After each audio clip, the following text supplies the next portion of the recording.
We've all pretty much come to accept a really mind-bending idea that our consciousness, our thoughts, our entire sense of self, it all comes from the physical stuff of our brain. But, that's really only half the story. The tale of where that brain came from in the first place, now that is an idea so powerful, some have called it dangerous. I mean, really stop and think about that.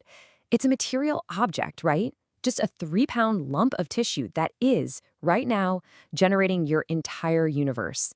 The scientist Francis Crick famously called this the astonishing hypothesis. And honestly, it's the foundation for everything we're about to dive into.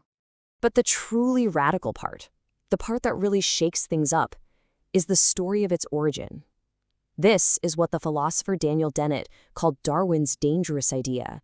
And it's a concept that forces us to rethink what it even means to be human. Okay, so let's get right into it.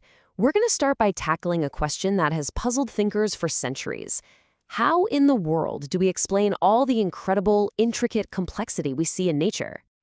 Well, a theologian named William Paley framed this question perfectly. Imagine you're walking along a beach. You see a rock. You don't really think twice about it, right? It's just a rock. But then you find a watch. A watch is completely different. You see all its tiny gears and springs, all these little parts working together for one single purpose.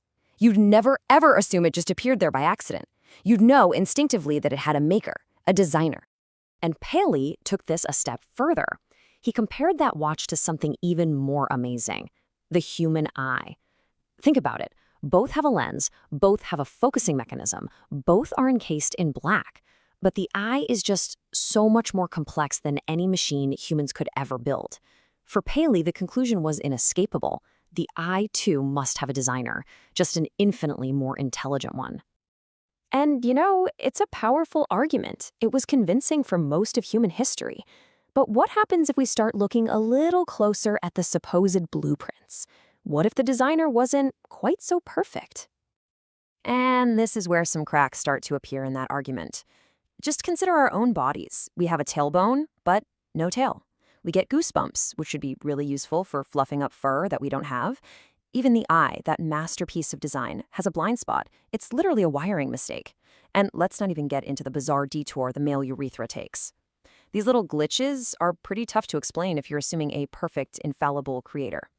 So if not a perfect designer, then what? This is where Charles Darwin steps onto the stage. His incredible accomplishment was to show how you can get the appearance of design, all that amazing complexity, from a purely physical process that has no intention at all. And that process is natural selection. It works with this beautifully elegant 3-step logic. First, you've got variation. Everybody in a population is a little different from one another. Second, selection. Some of those little differences give an individual a slight edge, helping them survive and have more kids. And third, inheritance. Those successful traits get passed on to the next generation. That's it. That's the blind, unthinking engine that drives all of evolution. So if this blind physical process built our bodies, with all their amazing complexities and weird glitches, then what about our minds? This is the other dangerous idea, that our mental life, everything we think and feel, is just as much a product of natural selection as the human eye. And the crucial point here is that from an evolutionary perspective, our brain isn't designed for solving modern problems, like doing calculus or playing chess. It's more like a toolkit of mental programs that evolved to solve ancient, recurring problems. Things like perceiving the world without getting eaten, communicating with other people, and of course, finding food and mates. Now, applying this idea to psychology is an incredibly powerful tool, but it's also absolutely full of pitfalls. To get it right, we have to be super careful to avoid 2 very common and very serious misconceptions. Okay, the first trap is confusing the reason a trait evolved with our conscious motivation for actually doing something. The psychologist William James just nailed it with this quote.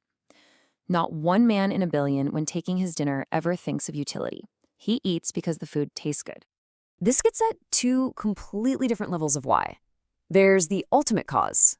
That's the big picture evolutionary reason. We eat to survive and pass on genes. But then there's the proximate cause, which is the immediate psychological one.